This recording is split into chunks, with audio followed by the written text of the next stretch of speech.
Maria Rodriguez lived in a small, quiet village surrounded by fields of golden wheat and dirt roads that turned muddy whenever it rained. Life there was simple, but not easy. Her days started before sunrise and ended long after sunset, filled with back-breaking work at the local diner where she served coffee and greasy breakfast to truck drivers passing through town. Maria wasn't just working for herself. She had her sick mother and two younger siblings to take care of. Every penny she earned went toward food, medicine, or rent for their tiny, crumbling house. Her mother, Rosa, had been diagnosed with a chronic illness years ago, and the medical bills kept piling up. The family barely scraped by, relying on handouts from neighbors and whatever odd jobs Maria could find. Still, Maria never complained. She believed if she worked hard enough, things would get better eventually. But deep down, she knew hope alone wouldn't pay the bills. One evening, after a particularly grueling shift at the diner, Maria sat on the edge of her bed, staring at her phone while sipping cold tea. Social media was her only escape from reality, place where she could see glimpses of lives far different from hers. That night, an ad popped up on her screen. Luxury marriages for financial security. At first, Maria thought it was some kind of scam. Who would marry a stranger just for money? But as she scrolled further, curiosity got the better of her. The website promised wealthy individuals looking for companionship, offering financial stability in exchange for marriage. At first, Maria laughed at the idea. It sounded ridiculous, almost like something out of a movie. But as the days passed, the weight of her responsibilities grew heavier. Her mother's condition worsened, and the landlord threatened to evict them unless they paid overdue rent. One afternoon, after coming home to find her youngest brother crying because he hadn't eaten all day, Maria broke down in tears. For the first time, she seriously considered the unthinkable. She told herself it wasn't about love, it couldn't be. Love was a luxury she couldn't afford. If marrying someone wealthy meant saving her family, then maybe it was worth the sacrifice. After weeks of hesitation, Maria filled out the application form on the website. She uploaded photos of herself smiling brightly despite the exhaustion etched onto her face. She wrote a heartfelt letter explaining her situation, hoping someone might understand her desperation. To her surprise, she received a response within days. A man named Charles Whitmore expressed interest in meeting her. He was 73 years old, a retired businessman with a fortune built over decades. His profile described him as kind, generous, and lonely. Maria hesitated again. Could she really spend the rest of her life with someone so much older than her? Was this the right decision? Her family begged her to reconsider, but when she saw the fear in her mother's eyes, the same fear she felt every time she looked at their empty pantry, she made up her mind. Their first meeting took place at a fancy cafe in the city. Maria wore her best dress borrowed from a neighbor and nervously fidgeted with the hem as she waited. When Charles arrived, he greeted her warmly, his smile gentle and reassuring. He didn't look intimidating. Instead, he seemed frail, with silver hair and glasses perched on his nose. They talked for hours, and though Maria struggled to keep up with his stories about business deals and exotic vacations, she found him surprisingly easy to talk to. Charles listened intently as she spoke about her struggles, nodding sympathetically. By the end of their conversation, he offered her a deal. He would provide for her and her family, covering all expenses and ensuring their future security. In return, she would become his wife and companion. The proposal left Maria torn. Part of her wanted to run away, to refuse such an unnatural arrangement. But another part, the part that thought of her mother's failing health and her brother's hungry faces, knew she didn't have a choice. After consulting with her family and receiving their reluctant blessing, Maria agreed to marry Charles. The news spread quickly through the village. Some people congratulated her, calling her lucky. Others whispered behind her back, questioning how she could abandon her dignity for money. Maria ignored them all.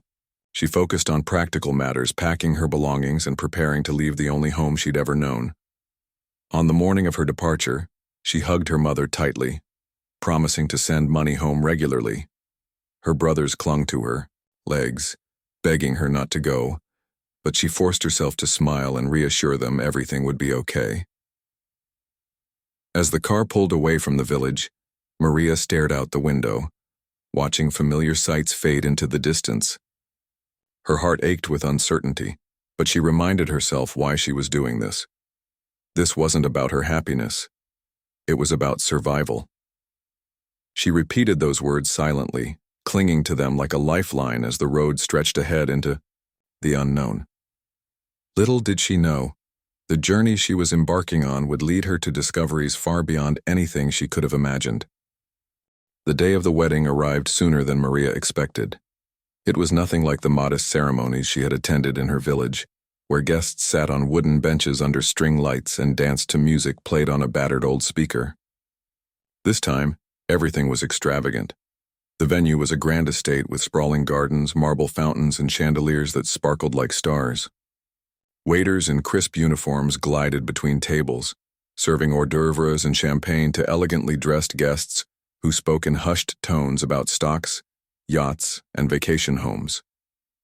Maria felt out of place, even in the designer gown Charles had purchased for her. The fabric shimmered like liquid gold, but it weighed heavily on her shoulders, not just because of its richness, but because of the reality settling over her. This was her new life now. Cameras flashed as she walked down the aisle, her arm linked with Charles's. He looked proud, his posture tall and confident, as though he were introducing her to the world as his greatest achievement. Maria tried to smile, forcing herself to play the role of the blushing bride, but inside, she felt like an imposter. After the ceremony, there was a lavish reception. Maria sat at the head table, surrounded by people whose names she barely remembered. They toasted to love, prosperity, and the union of two souls, words that sounded hollow to her ears. Charles leaned over occasionally to whisper compliments or squeeze her hand, trying to make her feel comfortable.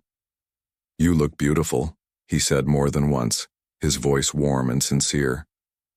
Maria nodded politely, grateful for his kindness, but she couldn't shake the feeling that something wasn't quite right. That night after the party ended, Maria stepped into Charles's mansion for the first time. It was unlike anything she had ever seen. The entrance hall alone was bigger than her entire childhood home, with high ceilings adorned with intricate carvings and a crystal chandelier that cast rainbows across the floor. A housekeeper greeted her with a curtsy and offered to show her around. As they moved from room to room, Maria marveled at the opulence, the plush velvet sofas, the priceless paintings hanging on the walls, the gilded mirrors that reflected her wide-eyed expression back at her. "This is your bedroom," the housekeeper announced, opening a door to reveal a suite fit for royalty. The bed was enormous, draped in silk sheets and piled high with pillows. There was a walk-in closet filled with clothes Charles had bought for her, along with rows of shoes lined up neatly like soldiers. In the corner stood a vanity covered in cosmetics and perfumes, each bottle gleaming like a jewel.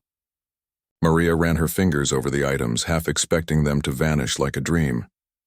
For the first few days, Maria tried to adjust to her new surroundings. Her mornings began with breakfast served on fine china, accompanied by fresh fruit and steaming coffee.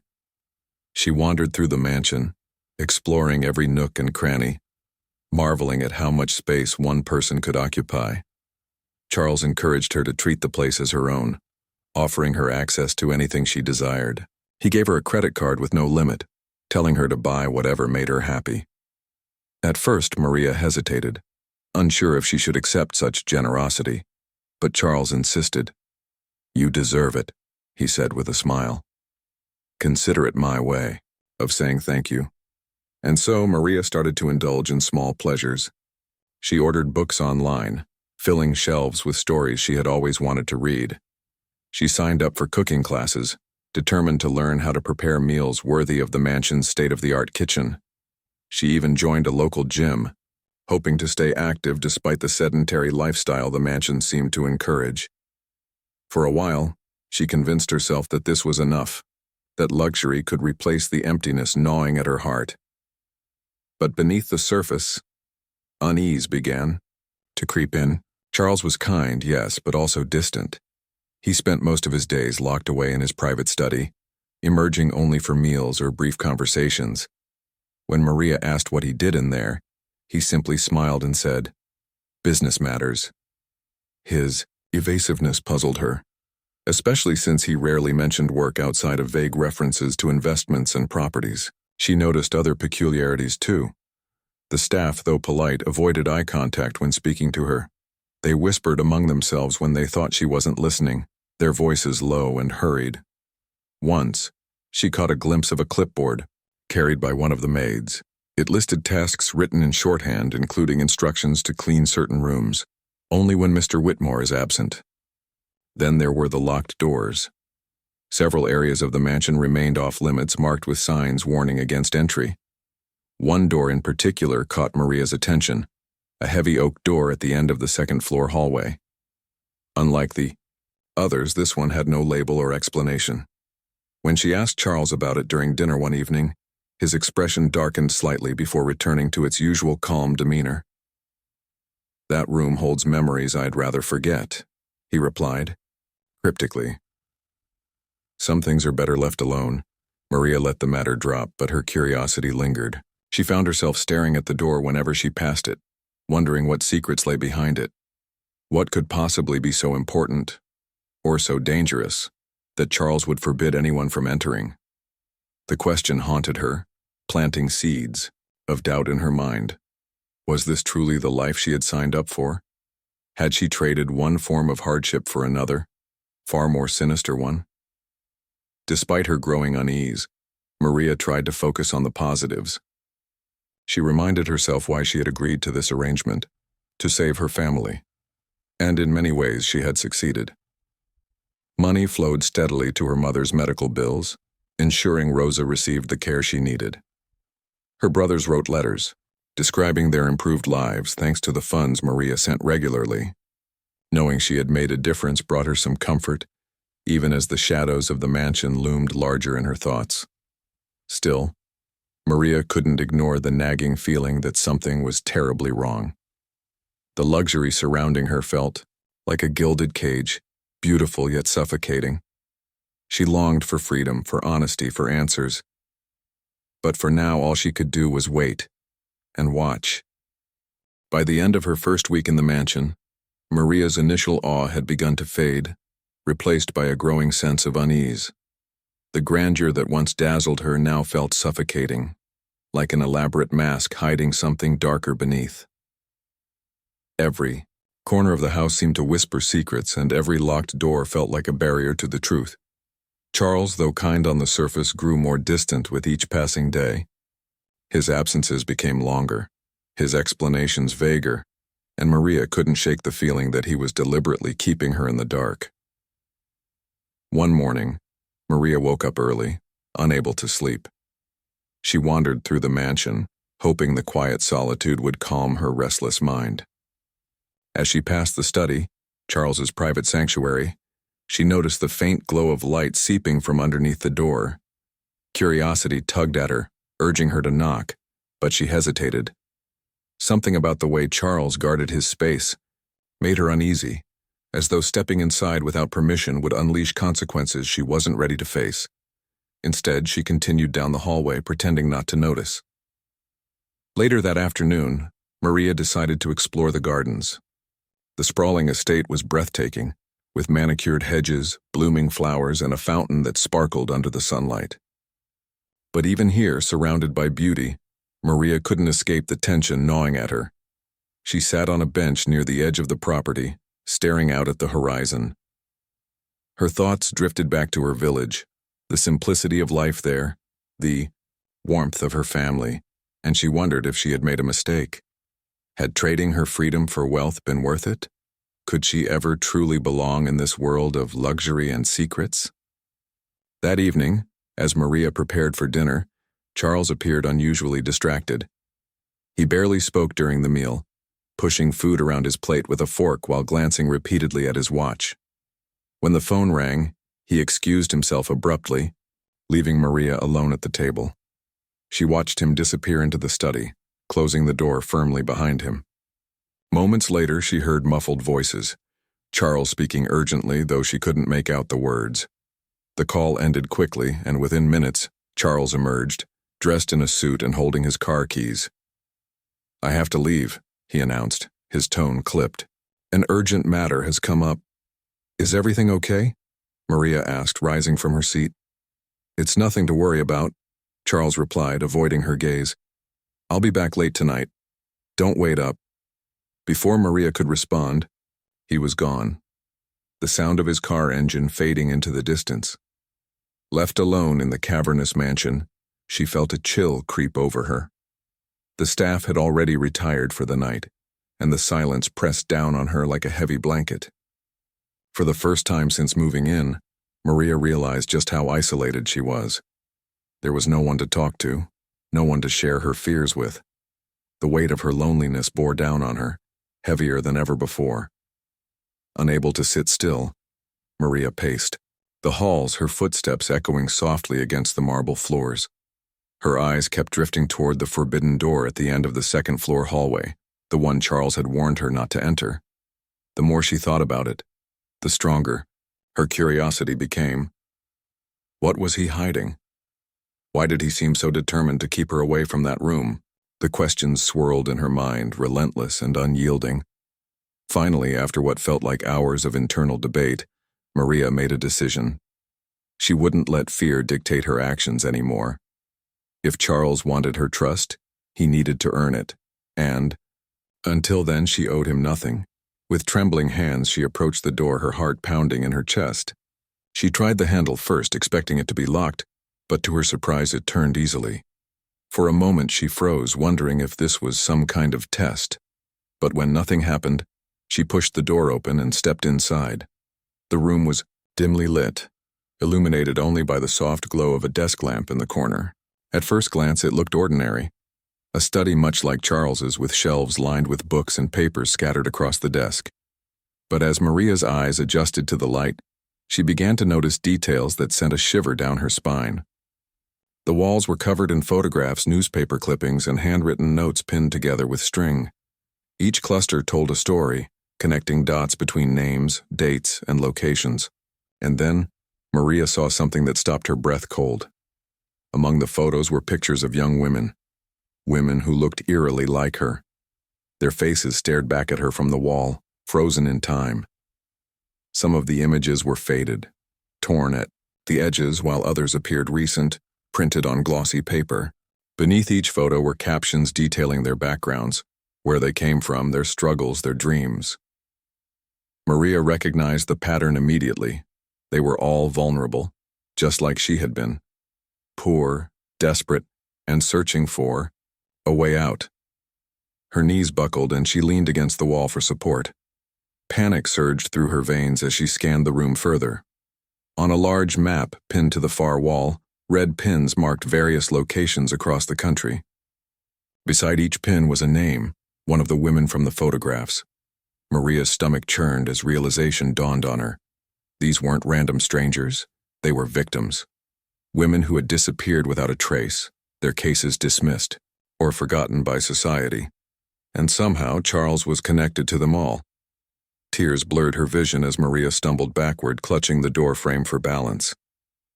Her mind raced with horrifying possibilities. Was Charles responsible for their disappearances? Had he lured them into his web of wealth and promises, only to discard them when they were no longer useful? Or worse, had he harmed them? The questions overwhelmed her, threatening to consume her entirely. She wanted to run, to scream, to call for help, but she knew she couldn't. Not yet. Instead, Maria forced herself to focus. She grabbed her phone and began taking pictures of the evidence, capturing as much detail as possible. She snapped shots of the photographs, the map, the notes scrawled in Charles's handwriting. Her hands shook so violently that several of the images came out blurry, but she didn't care. Anything was better than leaving empty-handed. As she worked, she noticed a folder sitting on the desk, labeled simply, Maria. Her blood ran cold. Opening the folder, she found pages upon pages of information about her own life. There were photocopies of her application form, screenshots of her social media profiles, and detailed notes about her daily routines. One page listed her family members' names and addresses, along with updates on their medical conditions and financial struggles. Another contained observations about her personality, how trusting she was, how desperate she had seemed during their initial meetings. It was as though Charles had been studying her, dissecting her vulnerabilities like a scientist examining a specimen. Maria slammed the folder shut, her chest heaving with anger and fear. She had been played, manipulated, used. Everything Charles had done, the kindness, the gifts, the promises, it was all part of some twisted game. He hadn't chosen her because he cared about her plight. He had chosen her because she fit his pattern. She was another pawn in whatever sinister plan he had devised. Forcing herself to move, Maria slipped out of the room and quietly closed the door behind her. Her legs felt like jelly as she hurried back to her bedroom, locking the door behind her. She collapsed onto the bed, clutching her phone tightly. Tears streamed down her face as she replayed the events of the past hour in her mind. She knew she couldn't stay, not for a single moment longer. But escaping wouldn't be easy. Charles was powerful, with connections that reached far beyond the confines of the mansion.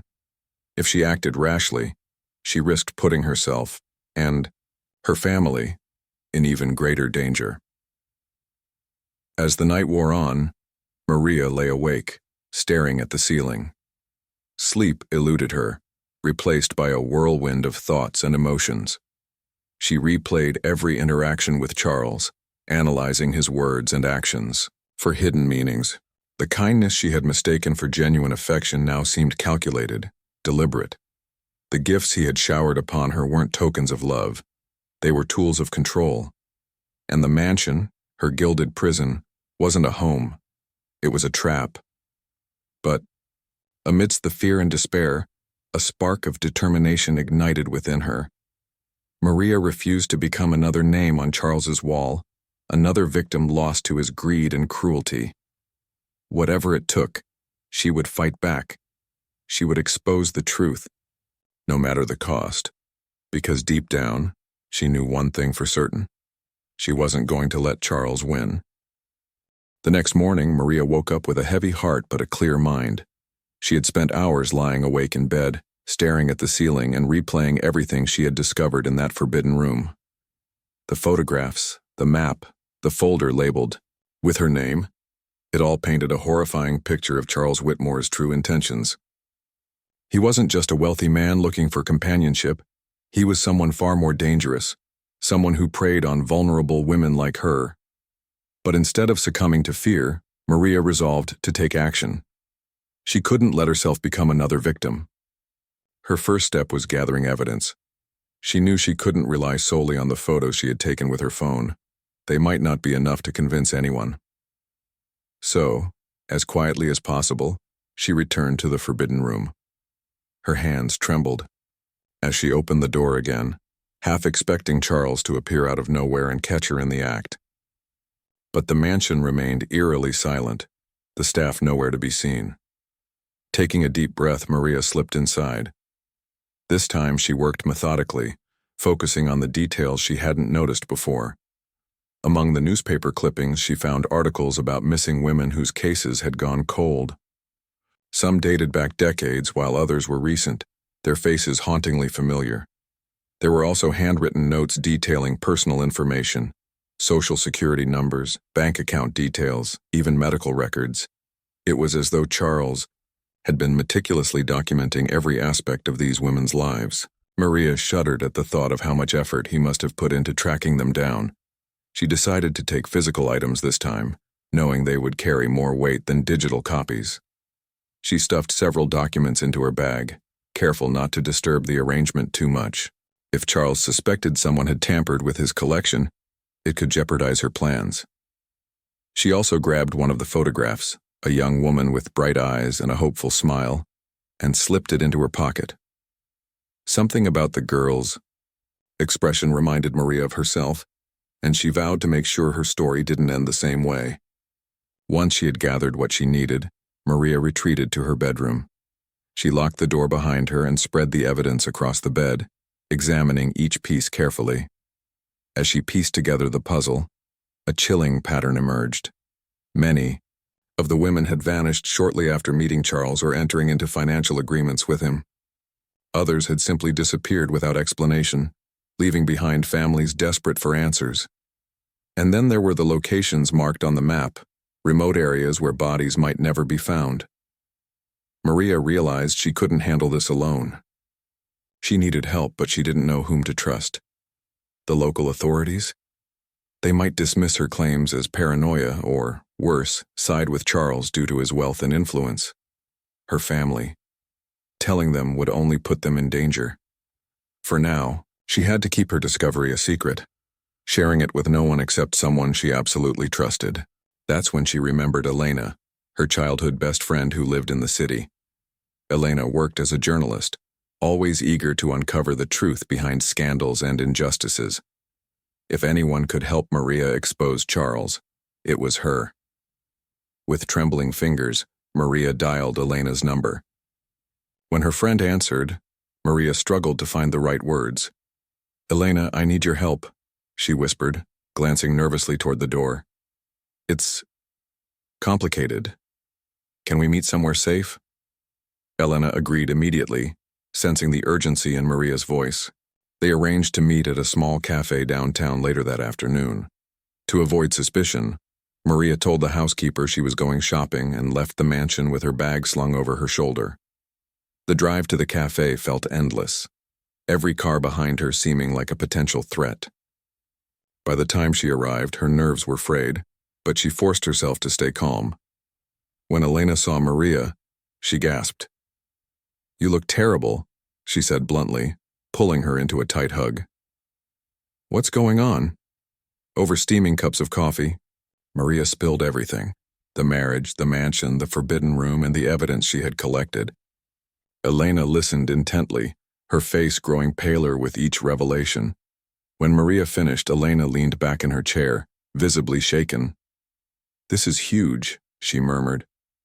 "If what you're saying is true, Charles isn't just a predator, he's a criminal. We need to document everything." Together, they devised a plan. Elena suggested Maria secretly record conversations with Charles, capturing incriminating statements that could corroborate her claims. She also advised Maria to gather as much physical evidence as possible without raising suspicion. Meanwhile, Elena promised to dig deeper into Charles's background, looking for connections between him and the missing women.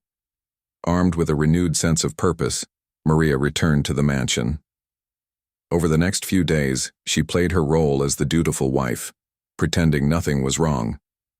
She smiled at Charles during meals, laughed at his jokes, and acted interested in his stories. But beneath the surface, she was gathering ammunition. She planted her phone strategically around the house, recording snippets of his conversations. Whenever he mentioned business dealings or referenced past relationships. One evening, while Charles was engrossed in a book, she managed to sneak into his study and snap photos of financial documents hidden in his desk drawer. The closer she got to uncovering the truth, the more paranoid Maria became. She started noticing little things.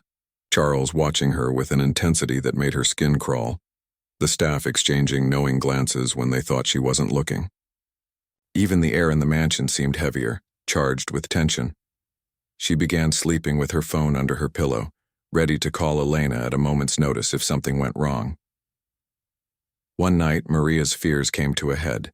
She woke up to the sound of footsteps outside her bedroom door. Her heart raced as she sat up, clutching the flashlight she kept beside her bed. The doorknob turned slowly, and for a split second, she thought Charles was coming in. But then the footsteps faded, moving down the hallway instead. Breathing a sigh of relief, Maria realized she couldn't stay in the mansion any longer. Every second she remained there put her life in danger. The next morning, she packed a small bag with essentials and the evidence she had collected. She wrote a note to Charles, claiming she needed time to think and had gone to visit her family. It wasn't entirely untrue. She did plan to check on her mother and siblings, but she had no intention of returning. Before leaving, she hid the most damning pieces of evidence in a safety deposit box at a nearby bank, ensuring they were secure even if something happened to her. As she drove away from the mansion, Maria felt a mix of emotions: fear, anger, and a flicker of hope. She knew the road ahead wouldn't be easy. Exposing Charles would require courage, resilience, and sacrifice. But for the first time in weeks, she felt like she was taking control of her life. No matter what happened next, she vowed to fight, not just for herself, but for all the women whose voices had been silenced. Maria's escape from the mansion marked the beginning of a new chapter, one filled with uncertainty, danger, and the relentless pursuit of justice. As she drove away, her hands gripped the steering wheel tightly, her knuckles white from the strain. The weight of what she was about to do pressed down on her chest, but she reminded herself why she had to see it through. This wasn't just about saving herself anymore. It was about exposing Charles Whitmore for who he truly was, a manipulative predator hiding behind wealth and charm. Her first stop was her childhood home in the village. She hadn't planned to go there originally, but the thought of seeing her family gave her strength. When she arrived, her mother and brothers greeted her with hugs and tears, relieved to see her after weeks of separation. Maria hugged them tightly, savoring the warmth and familiarity of their embrace. For a moment, she allowed herself to feel safe, surrounded by people who loved her unconditionally. But reality quickly set in. She couldn't stay long. Not when Charles might already be searching for her. That evening, sitting at the kitchen table with her mother, Maria carefully explained what had happened. She left out the most horrifying details, not wanting to burden her family with nightmares, but she made sure they understood the gravity of the situation. "Charles isn't who he says he is," she said softly, her voice trembling. "I need your help to stay hidden until I can figure out my next move." Her mother nodded solemnly, her eyes filled with worry. "We'll protect you, mija," she promised. "But be careful. Men like him don't give up easily." The next morning, Maria contacted Elena again. They met at a quiet cafe on the outskirts of town, far from prying eyes. Elena brought along a small recording device which she handed to Maria. "Keep this close," she instructed. "Record everything, conversations, phone calls, anything that might prove useful. We need solid evidence if we're going to take him down." Maria nodded, tucking the device into her bag. Over coffee, they discussed their strategy. Elena suggested reaching out to law enforcement, but Maria hesitated. She knew how influential Charles was, and she feared the authorities might dismiss her claims, or worse, tip him off. Instead, they decided to focus on building an airtight case. Elena would dig deeper into Charles's past, looking for connections between him and the missing women. Meanwhile, Maria would gather more evidence, using the recordings and documents she had already collected as a foundation. Over the next few days, Maria moved from place to place, staying with trusted friends or renting cheap motel rooms under false names. It was exhausting, constantly looking over her shoulder and changing locations, but she refused to let fear paralyze her. Each night she reviewed the evidence she had gathered, piecing together the puzzle bit by bit. The photographs, the map, the notes, they all pointed to a chilling pattern. Charles had been targeting vulnerable women for years, luring them with promises of financial security before disappearing them forever. One evening, while scrolling through old news articles online, Maria stumbled upon something that sent chills down her spine. A series of unsolved murders dating back decades bore striking similarities to Charles's modus operandi. The victims were young women from low-income backgrounds, many of whom had vanished shortly after meeting wealthy benefactors. In one particularly disturbing case, investigators found traces of expensive jewelry and designer clothing near the crime scenes, items eerily similar to those Charles had showered upon Maria. Determined to connect the dots, Maria reached out to a private investigator Elena recommended. His name was Victor, a grizzled man in his 50s with a reputation for solving cases others deemed impossible. At first, he was skeptical of Maria's story, dismissing it as paranoia fueled by marital stress. But when she showed him the evidence she had collected, the photos, the map, the recordings, he grew increasingly intrigued. "This is big," he muttered. flipping through the documents. "If even half of this is true, you've got a monster on your hands." Victor agreed to help, but he warned Maria that the road ahead would be dangerous. "People like Charles have deep pockets and powerful allies," he said grimly. "They'll do whatever it takes to protect themselves. You need to be prepared for the fallout." Despite the risks, Maria pressed on. With Victor's guidance, she began documenting every interaction with Charles, capturing incriminating statements that could corroborate her claims.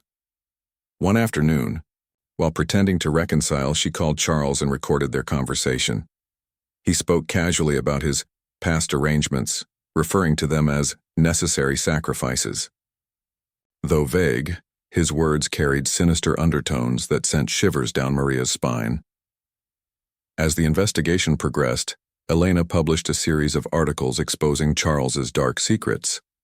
At first, the stories garnered little attention, dismissed as sensationalism by readers unfamiliar with the truth. But as more evidence surfaced, including testimonies from other women who had escaped Charles's grasp, the public outcry grew louder. People demanded answers, and pressure mounted on law enforcement to act. Finally, the breakthrough came. Using the evidence Maria had gathered, Victor traced several of the red pins on Charles's map to remote locations where human remains had recently been discovered. Forensic analysis confirmed that the bodies belonged to some of the missing women whose faces adorned Charles's wall. The discovery sent shockwaves through the community, forcing authorities to launch a full-scale investigation. Meanwhile, Maria prepared for the final showdown.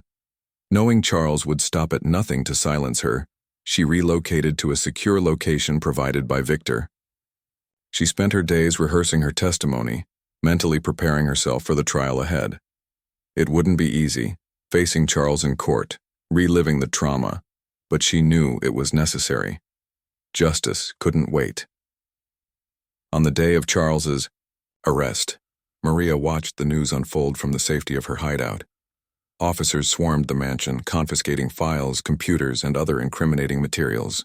Neighbors expressed shock, claiming they never suspected anything amiss. Reporters camped outside the gates, speculating about the extent of Charles's crimes. And through it all, Maria felt a flicker of hope, a sense that the nightmare was finally coming to an end. But she knew the fight wasn't over yet. The trial would be long and grueling, requiring her to confront Charles directly.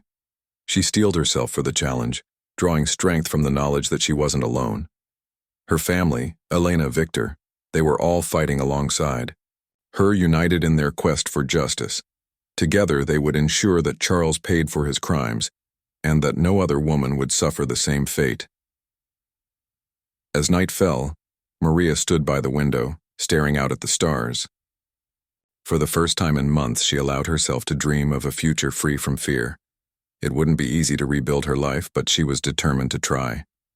After all, she had survived the unimaginable and emerged stronger than ever. Whatever lay ahead, she knew she could face it. The trial of Charles Whitmore was nothing short of a media sensation. Reporters from across the country flocked to the courthouse, eager to capture every detail of the case that had shocked the nation. The headlines screamed with accusations. Wealthy millionaire exposed as predator, decades of darkness unveiled, and victims' voices finally heard. For Maria, stepping into the courtroom felt like walking into a lion's den. Cameras flashed, microphones were thrust toward her face, and strangers whispered her name as though she were both a hero and a spectacle. Despite the chaos, Maria held her head high, determined to see this through. Inside the courtroom, the atmosphere was tense. Charles sat at the defendant's table, flanked by his team of expensive lawyers. His expression remained calm, almost indifferent, as though he believed his wealth could shield him from the consequences of his actions. But Maria refused to let his composure intimidate her. She took her seat in the witness box, her hands clasped tightly in her lap, and prepared to tell her story. When it was her turn to testify, Maria spoke clearly and steadily, recounting every detail of her experience, from the moment she first met Charles to the horrifying discovery in the forbidden room. Her voice wavered only once when she described finding the folder labeled with her name. Tears welled up in her eyes, but she blinked them away, refusing to let emotion overshadow the truth. Prosecutor after prosecutor questioned her, asking her to clarify dates, locations, and interactions. Each answer strengthened the case against Charles, painting a damning picture of a man who had exploited vulnerable women for decades. As the trial progressed, other victims came forward. Some were brave enough to testify in person, their voices shaking but resolute.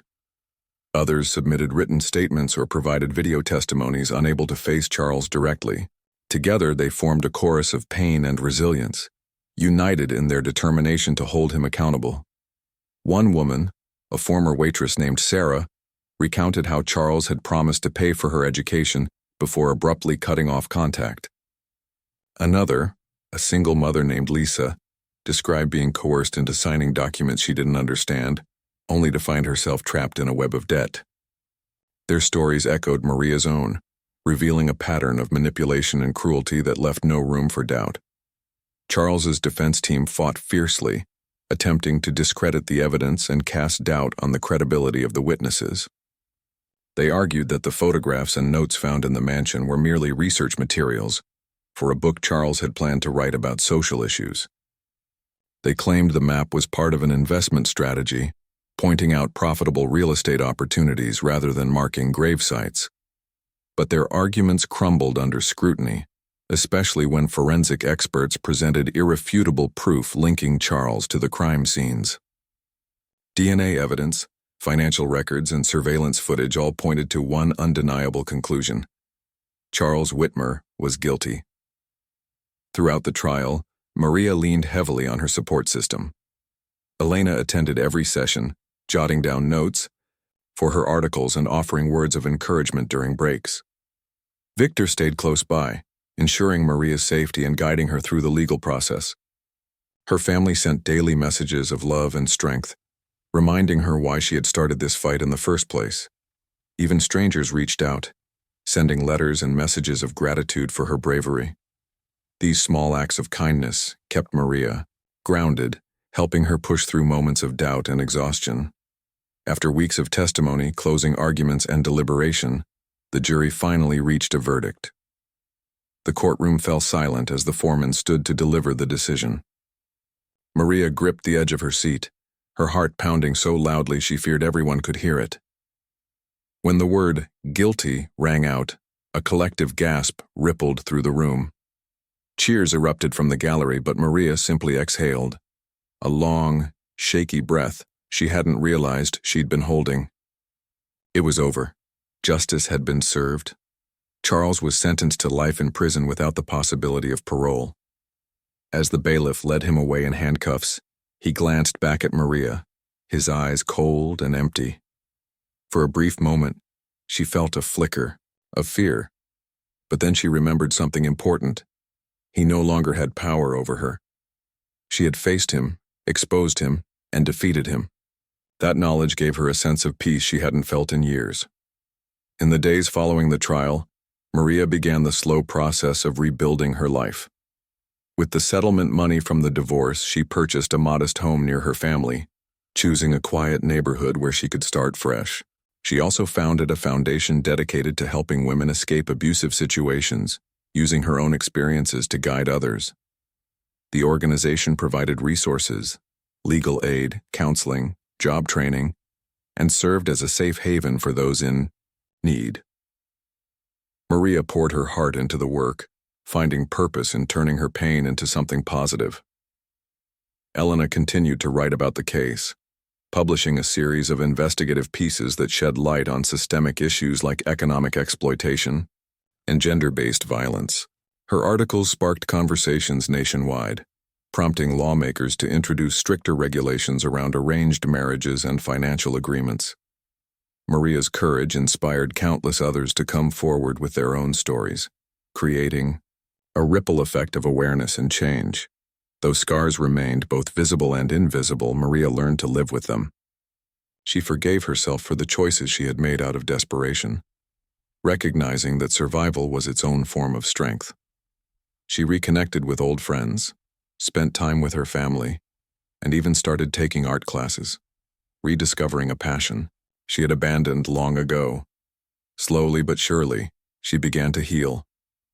One evening, as the sun dipped below the horizon, Maria sat on the porch of her new home, sipping tea and watching fireflies dance in the twilight. Her phone buzzed with a message from Elena. "You did it, Maria. You changed everything." Smiling softly, Maria set the phone aside and gazed out at the field stretching beyond her yard. Life wasn't perfect. It never would be. But it was hers. And for the first time in a long time, that was enough.